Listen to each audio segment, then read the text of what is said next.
तो फ्रेंड्स, तो कैसे हैं आप लोग? आशा करता हूँ बढ़िया होंगे। तो आज हम लोग जो प्रकरण का पार्ट 2 लेकर आए हैं। तो उसमें हमने देखा था वाष्पोत्सर्जन क्या होता है, प्रकाश संश्लेषण होता था क्या होता है। इसमें देखने वाले हमारा श्वसन तंत्र, डाइजेस्टिव सिस्टम, ब्लड, ये सब के बारे में पूरा डिटेल से चर्चा करेंगे। तो हम सबसे पहले श्वसन तंत्र के बारे में जानेंगे। इंग्लिश में इसको कहा जाता है रिस्पिरेटरी सिस्टम। तो चलिए देखते हैं। सबसे पहले हमारी हेडिंग आती है श्वसन मार्ग क्या होता है। हमारे शरीर में हमारी सांस यानी वायु जाते टाइम और आते टाइम जिस मार्ग के द्वारा आती है, जिस मार्ग के द्वारा जाती है, उसी को कहा जाता है श्वसन मार्ग। तो ये बेसिकली 10 जगहों से होते हुए जाती है और आते टाइम भी उसी रास्ते से आती है। तो चलिए शुरू करते हैं, देखते हैं कौन कौन से हैं। तो सबसे पहला हमारा आता है नासा छिद्र। नासा छिद्र यानी जो हमारे नाक में छेद होता है, इसी को कहा जाता है नासा छिद्र। उसके बाद होता है नासा कपाट। नासा कपाट हमारे नासा छिद्र के जस्ट ऊपर यहाँ पर स्थित होता है, इसको कहा जाता है नासा कपाट। उसके बाद आ जाता है हमारा लायरिंग्स। लायरिंग्स यानी स्वर तंत्र, जहाँ से हमारी आवाज निकलती है। तो यहाँ पर हमारा पाया जाता है स्वर तंत्र, एकदम जस्ट यहाँ पर। उसके बाद आता है हमारा ग्रासनी। ग्रासनी जहाँ से हमारा भोजन जाता है, तो यहाँ मतलब हमारे जो स्वर तंत्र होता है उसी के नीचे पाया जाता है ग्रासनी। उसके बाद आता है हमारा ट्राइकिया। ट्राइकिया यानी श्वसन मार्ग। यहाँ पर देखो हमने जो ये बना है, ये वाली नदी जो होती है इसको कहा जाता है ट्राइकिया कहा जाता है। उसके बाद आता है हमारा ब्रोंकाई और ब्रोंकियोलिस। ये क्या होते हैं, जब यही ट्राइकिया 2 भागों में बट जाती है तो उसी को कहा जाता है, एक को कहा जाता है ब्रोंकाई, एक को कहा जाता है ब्रोंकियोलिस। उसके बाद देखते हैं हमारा वायु कोष्ठिका। जो हम सांस लेते हैं, हमारा सीना क्या होता है, फूल जाता है। तो कहाँ पर जाके स्टोर होता है, तो जहाँ जो हमारी वायु कोष्ठिका होती है, ये जो हमारा संरचना बता है, गुब्बारे जैसा संरचना, इसको कहा जाता है वायु कोष्ठिका। इंग्लिश में इसको कहा जाता है एल्वियली।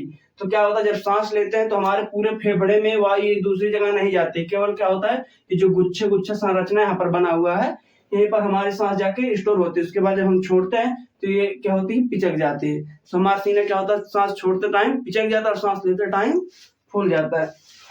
उसके बाद हमारा जो सांस है कहाँ पर जाता है, ये जो हमारी एल्वियली यानी वायु कोष्ठिका है, यहाँ पर पतली पतली रक्त की केशिकाएं लगी होती हैं। क्या होती है, ऐसी पतली पतली रक्त की केशिकाएं लगी। तो हमारे रक्त में आप लोग पढ़े होंगे हीमोग्लोबिन पाया जाता है। क्या पाया जाता है, हम आगे डिटेल्स हीमोग्लोबिन के बारे में पढ़ेंगे।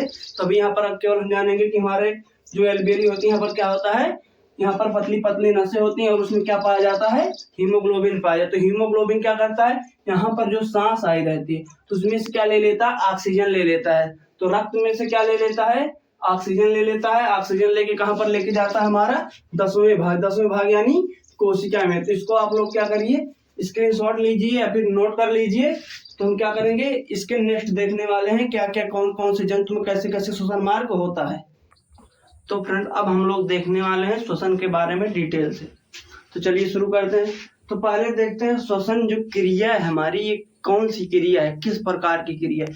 तो श्वसन जो हमारा ऑक्सीकरण की क्रिया है। ऑक्सीकरण की क्रिया मतलब ऑक्सीजन की खपत करना या ऑक्सीजन को पचाना ही क्या कहलाता है, ऑक्सीकरण की क्रिया कहलाता है। उसके बाद इसमें क्या होता है, ऊर्जा तथा ऊष्मा का निर्माण होता है। ऑक्सीजन मतलब हमारे श्वसन से क्या लाभ होता है, मतलब इसके क्या फायदे होते हैं, इसके क्या कार्य होते हैं। तो इसका होता है ऊर्जा बनती है इससे शरीर में, और ऊष्मा यानी हमारा जो टेम्परेचर 37 डिग्री सेंटीग्रेड बना रहता है, किससे, हमारे श्वसन की क्रिया से।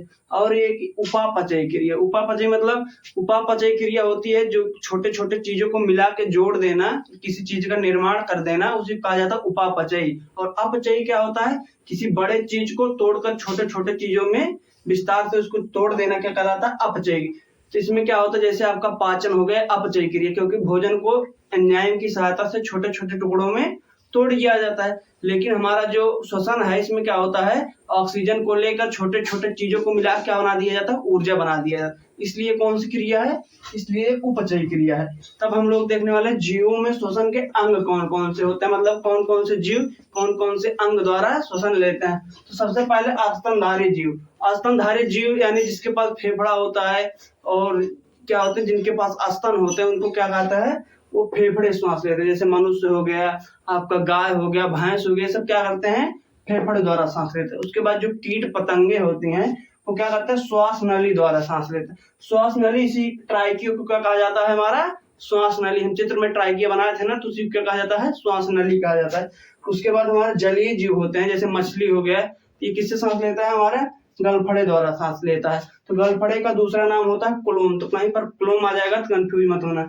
उसके बाद मेढक जो होता है वो त्वचा द्वारा सांस लेता है। जैसे वो जब तक जमीन पर रहेगा त्वचा से सांस लेगा, जब पानी में रहेगा तो क्या होगा, गलफड़े से सांस लेगा। उसके बाद जो मेढक का बच्चा होता है टेडपोल, वो क्या करता है, गलफड़े द्वारा सांस लेता है। तो अब आगे देखते हैं। तो हम देखते हैं श्वासोच्छ्वास क्या होता है। श्वासोच्छ्वास ऐसी क्रिया होती है जिसमें श्वसन को मतलब सांस को अंदर लिया जाता है और सांस को बाहर छोड़ा जाता है। तो दोनों क्रिया को मिला के दिया जाता है, श्वासोच्छ्वास कहा जाता है। तो हम देखते हैं कितना परसेंट हवा को हम अंदर लेते हैं और छोड़ते टाइम कितना परसेंट छोड़ते हैं। तो हम देखो दो प्रकार से, एक सांस अंदर लेते हैं, एक सांस बाहर छोड़ते हैं। तो दोनों को मिला क्या हो जाता है, श्वासोच्छ्वास हो जाता है। तो अब कितना परसेंट अंदर लेते हैं, तो जितना परसेंट वायुमंडल में होगा तो उतना परसेंट ही अंदर लेंगे, क्योंकि छान के अलग से तो हम हवा लेंगे नहीं। तो हमारे वायुमंडल में क्या होता है, नाइट्रोजन 78% होता है। तो हम कितना परसेंट लेते हैं, हवा में जितना सांस लेते हैं उसमें 78% क्या होता है, नाइट्रोजन होता है। ऑक्सीजन भी 21% होता है। ये दोनों मिला क्या हो गए, 99। उसके बाद क्या हो गया, हमारा 1% में कार्बन डाइऑक्साइड, धूल के कण, ये सब होते हैं। तो हम मेनली क्या लिख दिए, कार्बन डाई 1% पाया जाता है। तो छोड़ेंगे कितना, तो जितना नाइट्रोजन लेते हैं उतना नाइट्रोजन छोड़ देते हैं, क्योंकि हमारे शरीर में नाइट्रोजन का कोई कार्य नहीं होता। उसके बाद ऑक्सीजन को लेते 21% है, छोड़ते कितना परसेंट है, 17%। 4% ऑक्सीजन की खपत करते हैं। क्यों, क्योंकि हमको ऊर्जा तथा ऊष्मा का निर्माण करना होता है। उसके बाद कार्बन डाइऑक्साइड का छोड़ते हैं 5%। क्यों छोड़ते हैं, अब देखो लेते टाइम तो हम क्या लेते हैं, 1% लेते हैं, तो 4% एक्स्ट्रा कहाँ से आ जाता है ना, ये क्वेश्चन बनता है कि 4% एक्स्ट्रा हमारा कार्बन डाइऑक्साइड आता कहाँ से। जब हमारा शरीर में ऑक्सीजन कहाँ पर पहुंच जाता है, कोशिका में पहुंच जाता है। तो कोशिका में एक चक्र चलता है जिसको कहा जाता है क्रेब्स चक्र। क्रेब्स चक्र के फलस्वरूप क्या बनता है, ऊर्जा बनता है एटीपी के रूप में। तो जब मतलब ऊर्जा बन रहा होता है तो उसके साथ साथ क्या, अनावश्यक पदार्थ 4% कार्बन डाइऑक्साइड बन जाता है। तो जिसको हीमोग्लोबिन क्या करता है, ब्लड के माध्यम से लाके हमारे फेफड़े में छोड़ देता है। हम फेफड़े द्वारा क्या करते हैं, उसको बाहर निकाल देते हैं। अब नेक्स्ट हम लोग देखने वाले हैं पाचन की क्रिया। तो हेलो फ्रेंड्स, अब हम लोग देखने वाले हैं पाचन तंत्र को। पाचन तंत्र को इंग्लिश में कहा जाता है डाइजेस्टिव सिस्टम। तो पहले हम इनको चित्र के माध्यम से समझेंगे कि सभी का अंग कैसे होता है, कहाँ कहाँ पर पाचन होता है। तो सबसे पहले हमारा जो पाचन का अंग, पाचन की क्रिया हमारे मुख गुहा से प्रारंभ हो जाती है। सबसे पहले कहाँ से, मुख गुहा, ये होता है हमारा मुख गुहा। उसके बाद ग्रास नली आ जाती है, यहाँ पर हमारा आमाशय होता है, इसको लीवर कहा जाता है, इसको कहा जाता है पित्ताशय। ये होता है अग्नाशय, यहाँ से शुरू हो जाती है छोटी आंत और ये वाली होती है बड़ी आंत। तो हम सबका नाम जानने के बाद अब एक एक मतलब साथ जानेंगे कि ये होता क्या है, इसमें कौन कौन सी क्रिया होती है। सबसे पहले जो पाचन होता है, पाचन की क्रिया जो होती है फ्रेंड्स, ये होती है जटिल अणुओं को क्या कर दिया जाता है, इसमें जटिल अणुओं को, भोजन के जटिल अणुओं को एंजाइम की मदद से छोटे अणुओं में परिवर्तित कर दिया जाता है। किसमें, छोटे अणुओं में बदल दिया जाता है। क्या कर दिया जाता है, जब वो जो हम भोजन खाते हैं तो ये क्या होते हैं, जटिल अणु होते हैं। इसको क्या कर दिया जाता है, इसको एंजाइम की सहायता से। यहाँ पर आप लोग क्या लिख सकते हो, यहाँ पर लिख सकते हो इसके ऊपर एंजाइम, क्या लिख सकते हो, एंजाइम। एंजाइम की सहायता से क्या कर दिया जाता है, भोजन के जटिल अणुओं को तोड़कर छोटे छोटे अणुओं में बदल दिया जाता है। उसके बाद ये क्या होता है, ये होता है एक साइको, मतलब क्या होता है, एक फिजिको, क्या होता है, फिजिको केमिकल क्रिया होती है। फिजिको केमिकल क्रिया, कौन सी क्रिया होती है फ्रेंड, ये फिजिको, मतलब भोजन जो पाचन होता है ये बाहर भी होता है। हम क्या करते हैं, भोजन को पहले छोटे छोटे टुकड़ों में हाथ से तोड़ते हैं। रोटी हो गई, उसको क्या कर देते हैं, हाथ से तोड़ देते हैं, तो हो गई हमारा फिजिको क्रिया। केमिकल क्रिया यानी जो रासायनिक क्रिया होती है हमारे आंत में होती है, वो जाके क्या होता है, भोजन वहां पर डाइजेस्ट होता है, इसलिए इसको फिजिको और केमिकल क्रिया भी कर सकते हैं। उसके बाद हम इसके बारे में जानते हैं। अब हम लोग पाचन को क्या करते हैं, प्रारंभ करते हैं हमारे मुख गुहा से। तो सबसे पहले जब हम भोजन को मुख गुहा से प्रारंभ करते हैं तो हमारे मुख में क्या होता है, 3 जोड़ी लार ग्रंथि पाई जाती। कितनी जोड़ी, 3 जोड़ी लार ग्रंथि, 3 जोड़ी लार ग्रंथि पाई जाती। तो लार ग्रंथि कौन कौन सी होती है, वो लार ग्रंथि होती है, पहला पैरोटिड, दूसरा होता है सबलिंगुअल,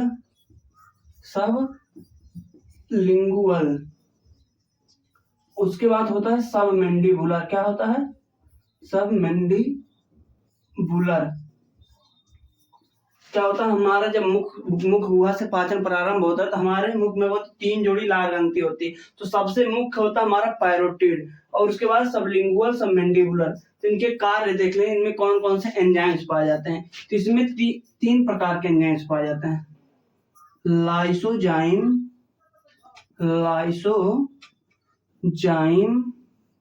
दूसरा हो गया टाइलिन, नंबर हो गया डायस्टेज। क्या हो गया? डायस्टेज। क्या हो गया? हमारे जो 3 जोड़ी लाल ग्रंथि होती है उसमें कौन कौन से पाए जाते हैं एंजाइम्स? पहला होता है लाइसोजाइम, दूसरा होता है टाइलिन, तीसरा होता है डायस्टेज। अब इनके कार्य जान लेते हैं। तो फ्रेंड, जो हमारा पैरोटिड होता है ये मुख्य होता है। तो जो सांप में पैरोटिड होता है क्या करता है? जहर को स्टोर करके रखता है। ये मुख्य पॉइंट है, कभी भी पेपर में पूछा जा सकता है। पैरोटिड ग्रंथि क्या करती है? सांप में जहर को स्टोर करने का कार्य करती है। उसके बाद लाइसोजाइम क्या पाया जाता है? हमारे 3 जोड़ी लाल ग्रंथि में लाइसोजाइम, टाइलिन और डायस्टेज। अब इनके हम कार्य देखने वाले हैं। भोजन में कार्य क्या करते हैं? तो लाइसोजाइम क्या करता है? हमारे भोजन के जो कीटाणु होते हैं उनको मारने का कार्य करता है। क्या करता है? भोजन में कीटाणुओं को मारता है। क्या करता है? कीटाणु को मारता है। क्या करता है फ्रेंड? कीटाणु को मारता है। उसके बाद हमारा टाइलिन आ जाता है। ये क्या करता है? कार्बोहाइड्रेट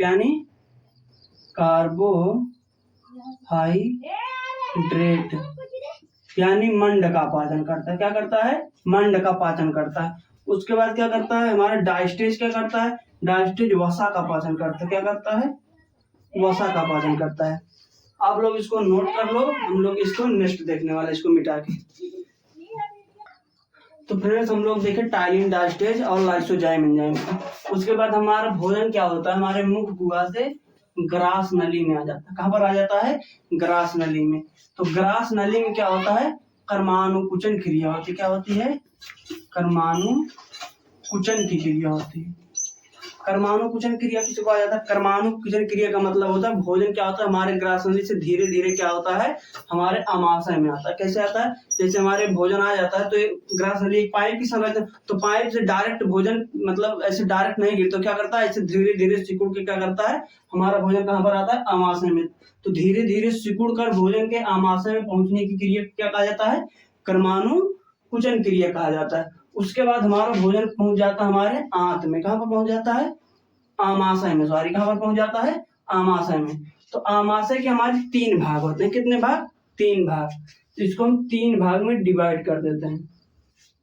तो पहला भाग हमारा हो गया कार्डियक। क्या हो गया? कार्डियक। दूसरा पाइलोरिक। क्या हो गया? पाइलोरिक। और तीसरा हो गया हमारा फंडिक। तीसरा क्या हो गया? फंडिक। कितने भाग हमारे आमाशय के? 3 भाग, कार्डियक, पाइलोरिक और फंडिक। तो हमारा जो कार्डियक वाला भाग होता है इसमें होता है HCl। क्या होता है? HCl यानी हाइड्रोक्लोरिक एसिड। ये क्या करता है? भोजन के माध्यम को अम्लीय बना देता है। क्या करता है? भोजन के माध्यम को अम्लीय बना देता है। इसका क्या कार्य है? माध्यम को अम्लीय बना देता है। किसके माध्यम को? भोजन को अम्लीय बना देता है। क्या करता है? अम्लीय। उसके बाद भोजन हमारा कहाँ पर पहुंच जाता है? हमारे पाइलोरिक वाले भाग में। कहाँ पर? पाइलोरिक वाले भाग में। एक बात और, जब तक भोजन हमारे मुंह में रहता है उसको कहा जाता है टेक्निकल भाषा में बोलस कहा जाता है। उसके बाद जब हमारे आमाशय में पहुंच जाता है उसमें हाइड्रोक्लोरिक एसिड मिल जाता है तो उसको कहा जाता है काइम। क्या कहा जाता है? जब तक मुंह मतलब भोजन मुंह में रहेगा तो उसको क्या कहा जाएगा? बोलस कहा जाएगा। और आमाशय में पहुंचने के बाद क्या हो जाएगा? काइम हो जाएगा। क्या हो जाएगा? काइम हो जाएगा।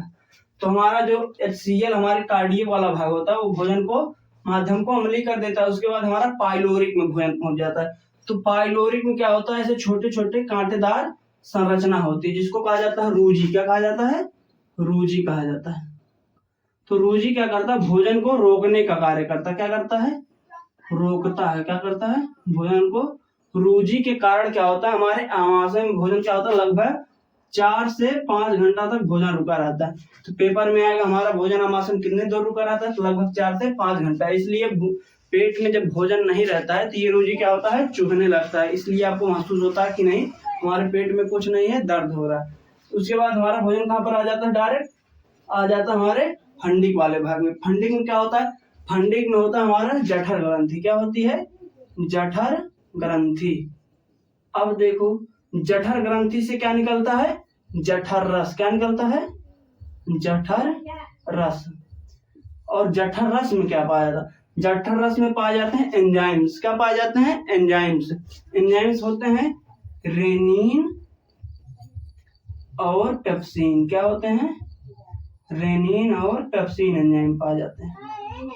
तो रेनिन क्या करता है, ये दूध को फाड़ता है। क्या करता है इसका कार्य, जब दूध हमारे शरीर में जाता है तो उसका पाचन कौन करता है, रेनिन करता है। ये दूध को फाड़कर उसमें क्या करता है, केसीन प्रोटीन को अलग कर देता है। क्या करता है, उसमें से केसीन प्रोटीन को अलग कर देता है, केसीन प्रोटीन को। किस प्रकार फाड़ता है, दूध को क्या कर देता है, फाड़ के दही में कन्वर्ट कर देता है। कैसे करते हैं, जैसे आप लोग छोटे बच्चे को देखते जब उल्टी करता है दूध को, तो दूध क्या होता है, सिंपली दूध ना होकर वह दही क्या कर लेता है, रूप ले लेता है, गाढ़ा गाढ़ा हो जाता है। तो क्या करता है हमारा रेनिन दूध को फाड़कर उसमें से केसिन प्रोटीन को निकाल देता है। तो हमारा पेप्सिन क्या करता है, उसी प्रोटीन को क्या करता है, प्रोटीन को किसमें बदल देता है, पेप्टोन में बदल देता है। किसमें, पेप्टोन में। प्रोटीन को किसमें बदल देता है, हमारे पेप्टोन में बदल देता है। तो अब उसके बाद हमारा भोजन कहाँ पर आ जाता है, यहाँ पर ऐसे बना होता है हमारा जठर ग्रंथि। जठर ग्रंथि से क्या निकलता है, जठर रस। तब भोजन हमारे आ जाता है, सीधे एंट्री करता है छोटी आंत में। कहाँ पर, छोटी आंत में। इसके बाद हम लोग देखने वाले हैं छोटी आंत में। जब हमारा भोजन छोटी आंत में पहुंच जाता है तब क्या किसकी आवश्यकता होती है, तब आवश्यकता होती है पूर्ण पाचक एंजाइम की। किसकी आवश्यकता, पूर्ण पाचक एंजाइम की। तो उसको कौन निकालता है, उसको निकालता है हमारा अग्नाशय। तो ये वाला जो स्ट्रक्चर बना है हम आप लोग देख पा रहे हैं, इसको कहा जाता है अग्नाशय। क्या कहा जाता है फ्रेंड्स, अग्नाशय। जब भोजन हमारे छोटी आंत में पहुंचता है तो किसकी आवश्यकता होती है, आवश्यकता होती है पूर्ण पाचक एंजाइम को। तो उसको छोड़ता कौन करता है, रिलीज कौन करता है, तो उसको रिलीज करता है अग्नाशय।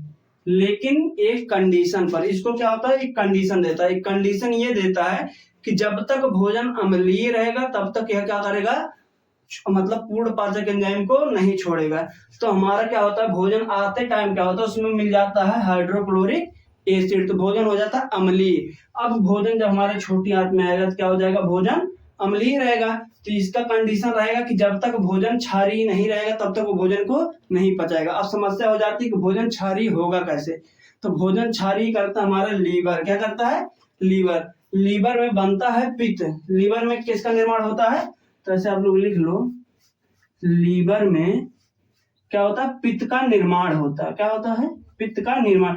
पिछली बार का बहुत महत्वपूर्ण विकल्प में क्वेश्चन आया था कि हमारा पित्त का निर्माण कहाँ होता है, तो पित्त का निर्माण लीवर में होता है। तो बच्चे कहाँ पर मार दिए थे, पित्त का निर्माण मार दिए थे पित्ताशय में। पित्ताशय में निर्माण नहीं होता, पित्ताशय में हमारा जो होता है पित्त का वो स्टोर होता है। क्या होता है, हमारे पित्ताशय में पित्त स्टोर होता है। बनता कहाँ है, लीवर में।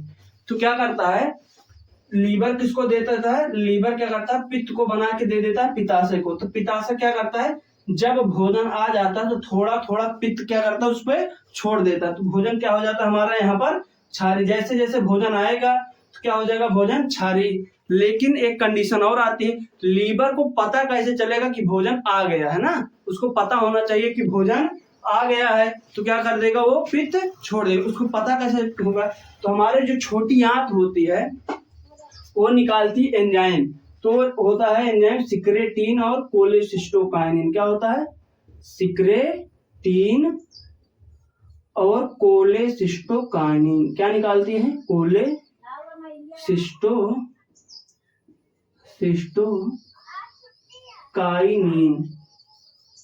हमारी छोटे आंत में जब भोजन पहुंचता है तो हमारी छोटी आंत क्या रिलीज करती है, सिक्रेटीन और कोलेसिस्टोकाइनिन। ये बताता है कि भोजन पहुंच चुका है कहाँ पर, हमारी छोटी आंत में। तुम क्या करो, पित्त को रिलीज करो। कोलेसिस्टोकाइनिन जो होता है वो क्या होता है, हमारे पित्ताशय से पित्त निकालता है। पित्ताशय से पित्त कौन निकालता है, हमारा कोलेसिस्टोकाइनिन। और सिक्रेटिन क्या करता है, सिक्रेटिन हमारे अग्नाशय से पूर्ण पाचक एंजाइम निकलवाता है। क्या करता है, सिक्रेटिन किसको प्रेरित करता है, हमारे अग्नाशय को क्या छोड़ने के लिए, पूर्ण पाचक एंजाइम। और कोलेसिस्टोकाइनिन का क्या कार्य होता है, ये क्या करता है, जो हमारा पित्ताशय है इसको पित्त छोड़ने के लिए प्रेरित करता है, तभी तो भोजन पचेगा, नहीं तो अग्नाशय क्या करेगा, इसको नहीं निकालेगा, किसको, पूर्ण पाचक एंजाइम को। आप लोग इसको नोट करिए, हम आगे बताते हैं, इसको आप लोग स्क्रीनशॉट ले सकते हो। तो हम लोग देखने वाले हैं, तो हमारा क्या आंसर निकलता है, सिगरेटिन क्या निकालता है हमारा, मतलब सिगरेटिन क्या निकालता है, पूर्ण पाचक एंजाइम। तो पूर्ण पाचक एंजाइम होता क्या है, इसको हम लोग जानेंगे।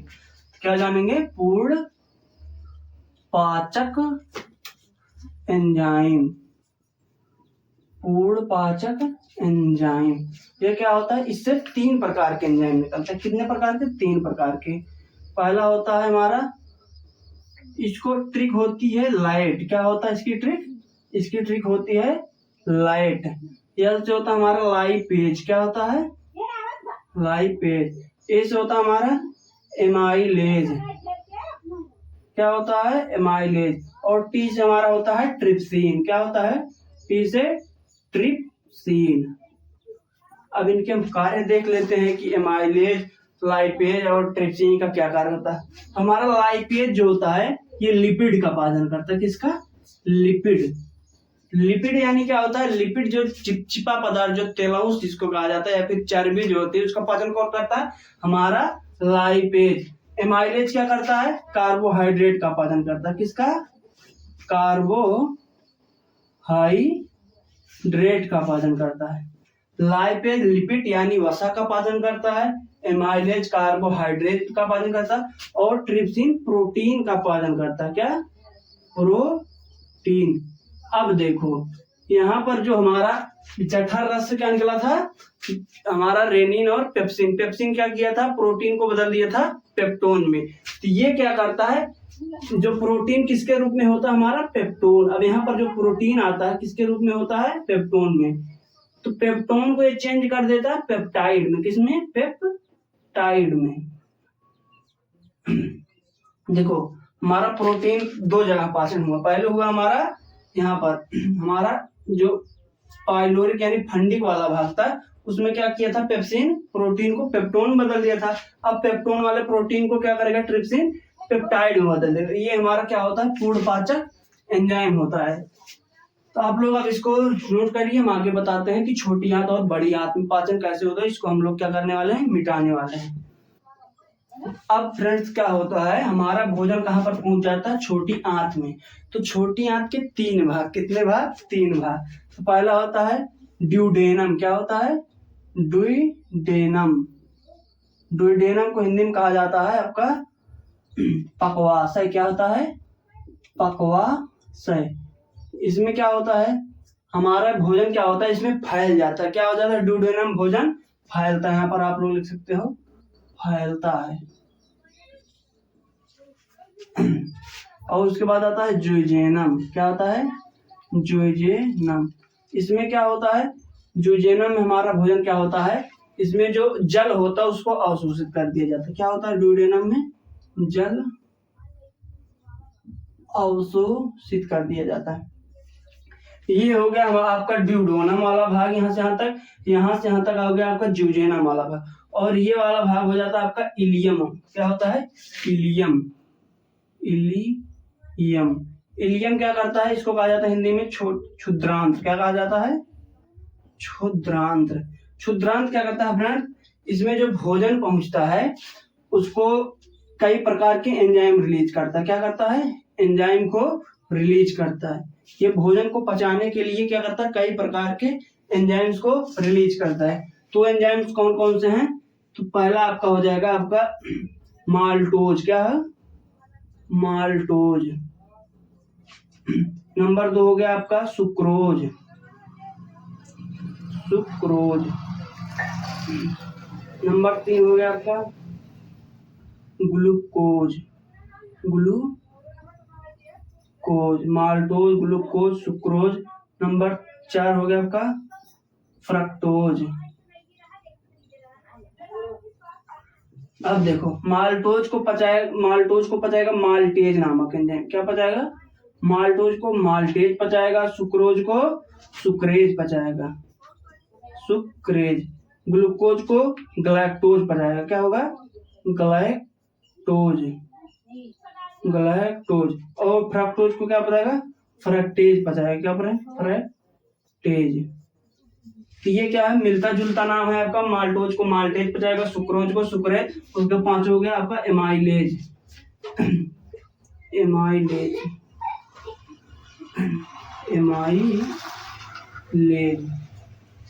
एमाइलेज हो गया आपका। और आपका हो गया इरेप्सिन। क्या हो गया? इरेप्सिन। इसमें जो एंजाइम होता है सबसे महत्वपूर्ण एंजाइम कौन सा होता है आपका? इरेप्सिन। इरेप्सिन क्या करता है? जो हमारा प्रोटीन किस में बदल गया था?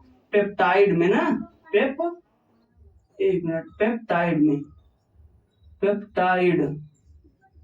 हमारा जो ट्रिप्सिन एंजाइम था उसमें प्रोटीन को बदल दिया था पेप्टाइड में। तो हमारा इरिप्सिन क्या कर देता है? उसको बदल देता है एमिनो अम्ल में। क्या? एमिनो अम्ल में।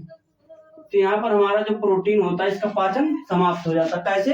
पहले प्रोटीन का पाचन कहाँ कहाँ होता है? आप लोग इसको शॉर्ट कर देखो, जल्दी से रिवीजन करो। सबसे पहले जठर रस में। जठर रस में क्या करता है? पेप्सिन एंजाइम प्रोटीन को पेप्टोन में बदल देता है। उसके बाद ट्रिप्सिन एंजाइम, ट्रिप्सिन एंजाइम क्या करता है? पेप्टोन को पेप्टाइड में बदल देता है। तो इरेप्सिन क्या करता है? पेप्टाइड को एमिनो अम्ल में बदल देता है। एमिनो अम्ल प्रोटीन की सबसे सूक्ष्मतम इकाई होती है। तो यहाँ पर क्या होता है? जितने भी प्रकार के हमारे क्या होते हैं अणु होते हैं भोजन के, उनको हर एक एंजाइम अलग अलग एंजाइम क्या कर देता है? उसको पचा देता है, पेप्टाइड को एमिनो अम्ल में बदल देता है। उसके बाद जो वर्ज्य पदार्थ यानी उत्सर्गी पदार्थ होते हैं वो क्या होते हैं? गुदा द्वार द्वारा क्या होते हैं? बाहर हो जाते हैं। हमारा जो ये होता है बड़ी आंत होती है, तो बड़ी आंत के 3 भाग होते हैं। ये आप लोग बहुत हाई लेवल पर जाओगे तब पढ़ोगे, अच्छा 10 लेवल के उसमें नहीं होता है। एक होता है आपका असेंडिंग, डिसेंडिंग, ट्रांसफर और सिग्मोइड कोलोन होता है। उसके बाद गुदा द्वार क्या होता है? आपका बाहर हो जाता है।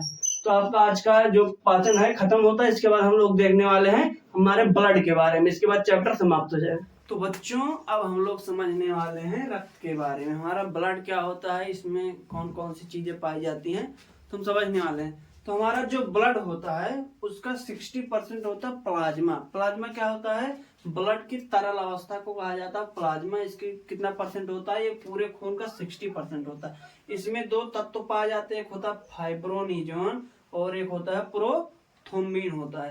फाइब्रोनिजोन और प्रोथ्रोम्बिन क्या होता है? जब ये निकल जाता है तो इसका एक पीले रंग का पदार्थ बचता है। तो उसी से क्या होता है? हमारी बीमारी की जांच होती है। क्या होती है? बीमारी की जांच। बीमारी की जांच किससे होती है? जांच। उसको कहा जाता है सीरम। क्या कहा जाता है? सीरम। जब उसमें से फाइब्रोनिजोन और प्रोथ्रोम्बिन को निकाल दिया जाता है तो क्या बचता है? एक पीले रंग का पदार्थ बचता है, सीरम। क्या बचता है? सीरम। सीरम से क्या होता है? बीमारी की जांच की जाती है। उसके बाद हमारा होता है रुधिराणु। ब्लड में जो 40% बचता है वो क्या होता है? हमारा रुधिराणु होता है। तो रुधिराणु बेसिकली 3 प्रकार के होते हैं। एक होता है आरबीसी, डब्ल्यूबीसी और प्लेटलेट्स। इसका फुल फॉर्म होता है रेड ब्लड कॉर्प्यूस्कल्स। इसका व्हाइट ब्लड कॉर्प्यूस्कल्स, वो तो प्लेटलेट्स हिंदी में लिखा है। तो रेड ब्लड कॉर्प्यूस्कल्स हिंदी में कहा जाता है लाल रुधिर कणिका। इसमें क्या पाया जाता है? हीमोग्लोबिन पाया जाता है, इसलिए इसका रंग क्या होता है? लाल होता है। इसको जो टेक्निकली भाषा में यानी वैज्ञानिक भाषा में इसको कहा जाता है एरिथ्रोसाइट। तो लाल रुधिर कणिकाएं जो होती हैं इनका जीवन काल क्या होता है? 120 दिन तक की क्या होती हैं? जीवित रहती। इनमें केंद्रक नहीं पाया जाता है और इनकी संख्या क्या होती है? 3 से 5 मिलियन प्रति मिलीलीटर होती है। उसके बाद सफेद रुधिर कणिका होती है। सफेद रुधिर कणिका की संख्या क्या होती है? 10,000 प्रति मिलीलीटर। इनको कहा जाता है ल्यूकोसाइट। टेक्निकली भाषा में ल्यूकोसाइट। इनका जीवन काल 4 दिन होता है। इनका कार्य होता है हमारे शरीर के अंदर उपस्थित सभी रोगाणुओं को भक्षण करना। जब क्या करते हैं हमारे शरीर में कोई रोग हो जाता है तो किसकी संख्या घट जाती है? सफेद रुधिर कणिका की संख्या घट जाती है। तो क्या होता है? हमारे ऊपर रोग हावी हो जाता है। तो क्या होता है? डॉक्टर दवा देता है जिसकी मदद से क्या होता है? हमारे सफेद रुधिर कणिकाओं में इजाफा होता है और क्या करते हैं? वो रोगाणुओं का भक्षण कर लेती हैं। इनका जीवन काल 4 दिन होता है, संख्या इनकी 10,000 होती है। उसके बाद हम देखने वाले हैं प्लेटलेट्स। ये क्या करता है, हमारे शरीर में क्या होता है, जब खून बहने लगता है, क्या होता है, चोट लग जाता है, खून बहने लगता है, तो क्या करता है, उसको जमाने का कार्य करता है, जैसे उसको थक्का बना देता है। जब देखो ब्लड क्या बनने लगता है, तो अगर थक्का नहीं बनेगा तो क्या होगा, लगातार ब्लड फ्लो होता रहेगा और आदमी क्या होगा, डेड कर जाएगा लगातार ब्लड। तो ये क्या करता है, प्लेटलेट से क्या करता है, उसको थक्का बना के जमा देता है, ताकि ब्लड जब मतलब क्या हो, जम जाए और ज्यादा ब्लड की हानि ना हो सके। और इनका क्या होता है, इसको कहा जाता है थ्रोम्बोसाइट, टेक्निकली भाषा में थ्रोम्बोसाइट। इनका जीवन काल 7 दिन तक होता है, उसके बाद 2 लाख। आप लोग जीवन काल देखो, किसी में 4 दिन 7 दिन है, वायरी करता है, तो सोचो ये मर जाती हैं तब कौन कार्य क्या होता है, ये जिस प्रकार मरती हैं उसी हिसाब से क्या होता है, लगातार इनका निर्माण होता रहता है।